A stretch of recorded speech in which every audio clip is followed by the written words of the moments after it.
Ako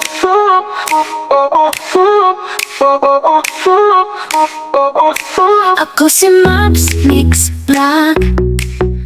Hello po, hello po. Pupunta pa tayo sa NCCC Mall para mayroon po tayong ipaprocess sa DMW office. Hihingi tayo ng advice regarding sa ating case. Gawa nga na si employer is nag-break ng aking contract. So, titingnan ko kung anong assistance ang mabibigay sa akin. Babalikan ko po kayo.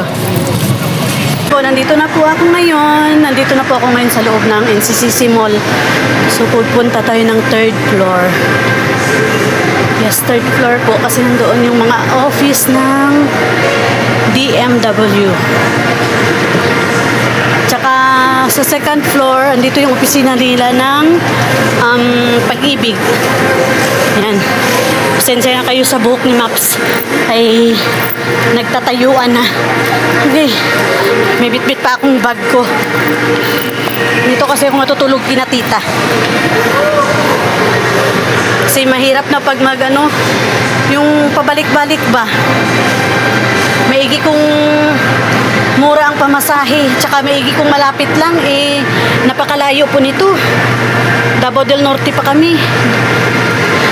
Mulis kami doon kanina sa around 7 na ata sa bahay. Dito po yung yan mga yan, adjunction office, office assistance of the regional director, yan. Andun po yung opisina ng migrant. Wait lang. Ayun po yung opisina. Doon po tayo pupunta. Yan.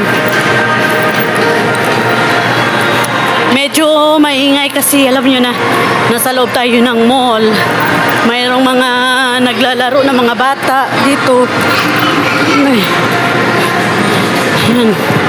Yan po.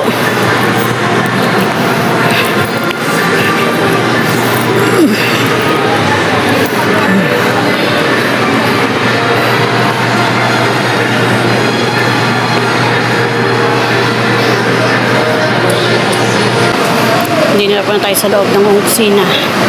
Yan po.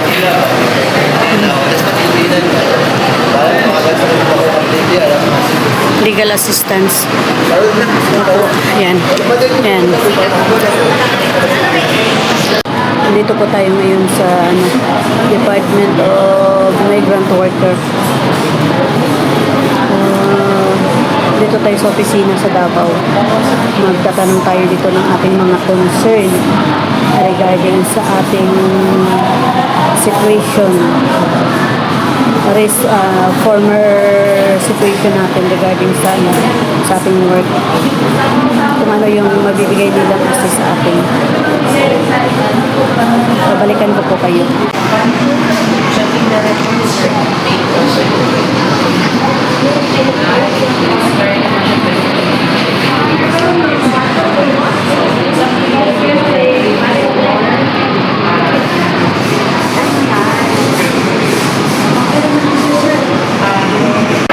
Hapon na po. Anong oras na po? Alas 5 na tayo natapos dito sa opisina ng DMW. Kaya ito, uuwi na tayo. Makikipag-sleep over pa tayo doon sa kay tita. Hindi ko pa nakontak si tita actually. Na doon ako matutulog. Pero alam niya na pupunta ako ng Davao. Kasi nag-order din siya na akin ng Salidos chicken pastil and crab paste. So ayan guys. Cut off din kasi 5 o'clock ng ng DMW. Oo, pauwi na tayo. Yan, NCCC Buhangin.